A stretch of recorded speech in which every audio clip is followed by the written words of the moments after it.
I'm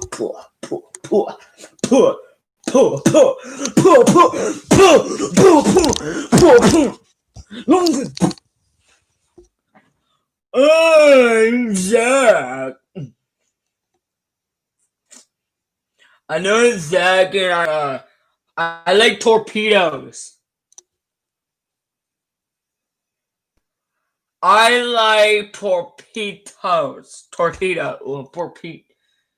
Torpedoes. I don't know.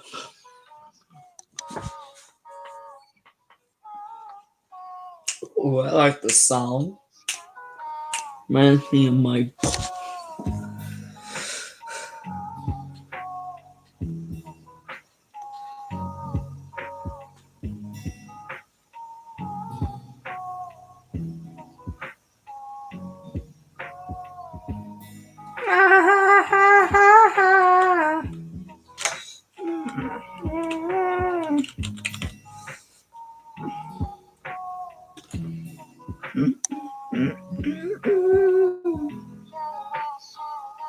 Okay, chat is working.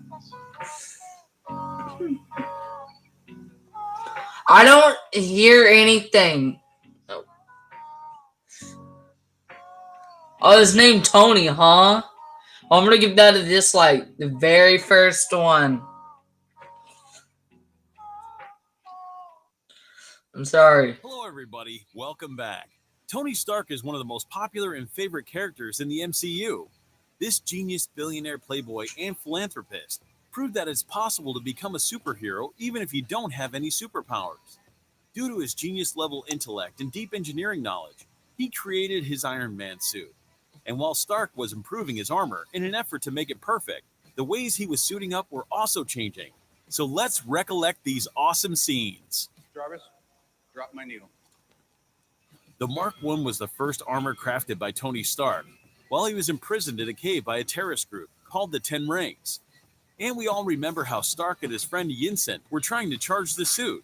Unfortunately, Dr. Yinsen had to sacrifice himself to gain the time necessary for the armor to reach full power level.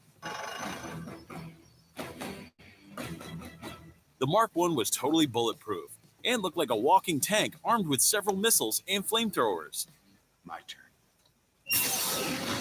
This is not just a thrilling suit-up scene, but also Stark's life-changing moment that encouraged him to become an Iron Man. Also, it showed Tony's genius and impressive inventiveness.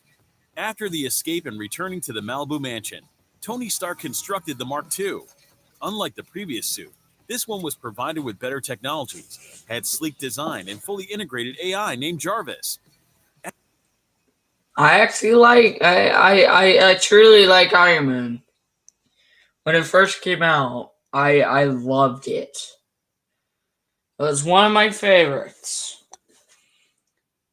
Iron Man 1, Iron Man 2, Iron Man 3, Marvel series, blah blah blah. I'm not trying to get myself in it. It was much easier to put on this armor because Stark was assisted by his robots, Dummy and U+. Due to wonderful background music and impressive CGI effects, this suit-up scene and the following test flight scene are just amazing. It looks like a dream. After it, Stark developed his third Iron Man suit that was equipped with different weapons and featured a red and gold color scheme. Throw a little hot rod red in there.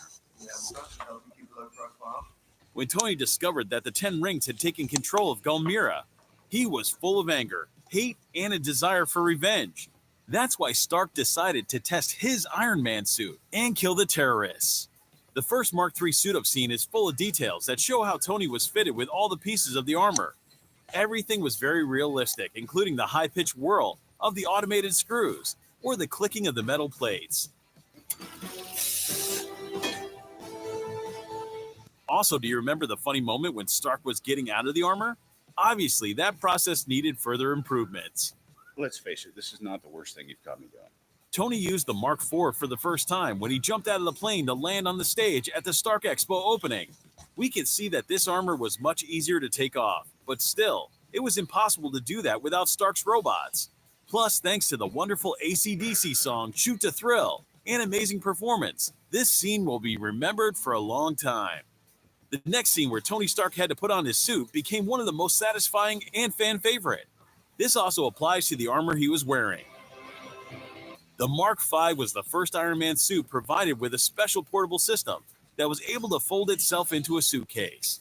Thanks to it, Stark managed to deploy his armor within several seconds. It saved his life and helped to stop Ivan Vanko.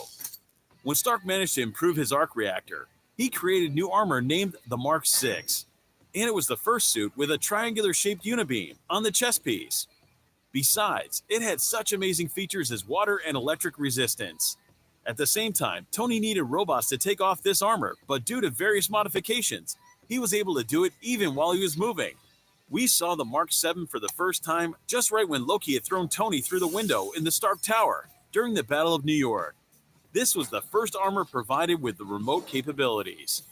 As soon as Stark ordered Jarvis to deploy the Mark VII, it jetpacked out the window and, thanks to special bracelets, formed around his body moments before Tony hit the ground.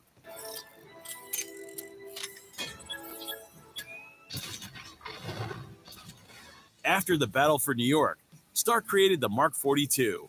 The armor was able to separate into small armor plates and fly to Tony when he used remote command through. Oh my god.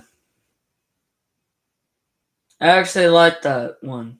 That one was my favorite when it hit his crotch.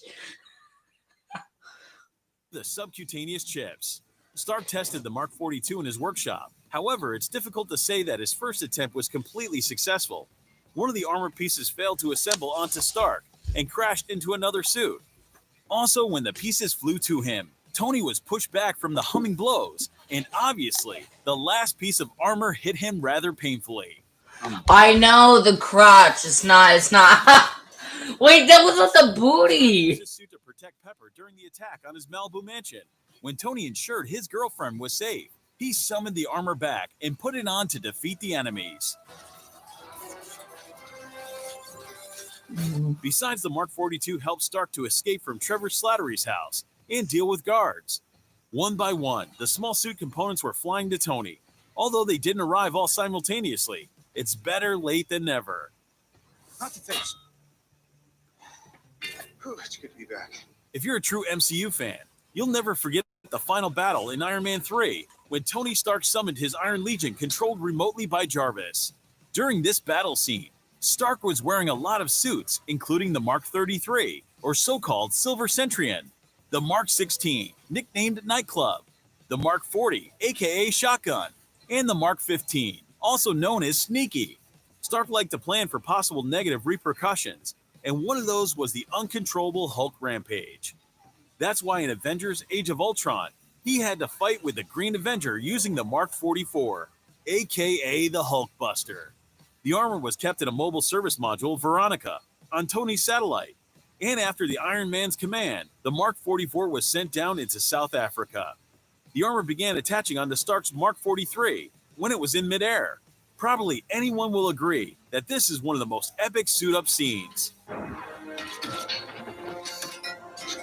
No doubt we were all surprised when we saw a fully functional Iron Man gauntlet deploying from Tony's regular-sized wristwatch.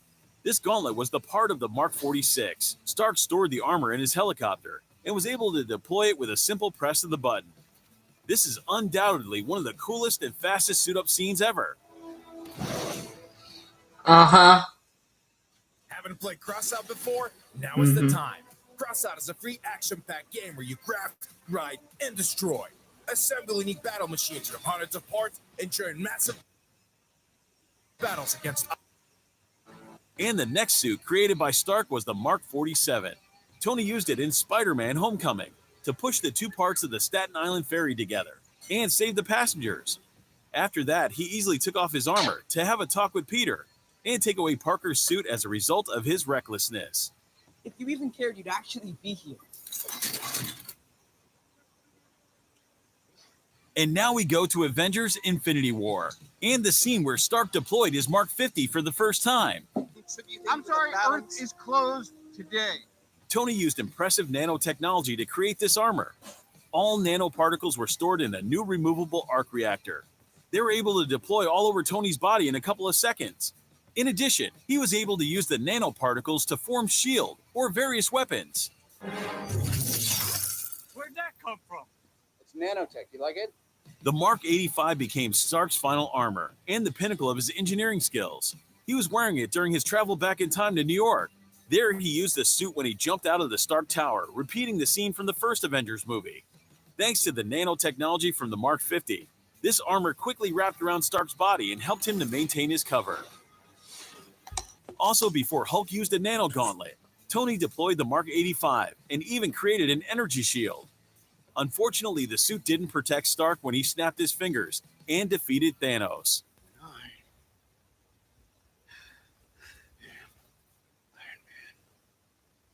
Don't forget to comment on your favorite Iron Man suit-up scene. Thank you so much for watching. If you like this video, give us a like, comment, and subscribe.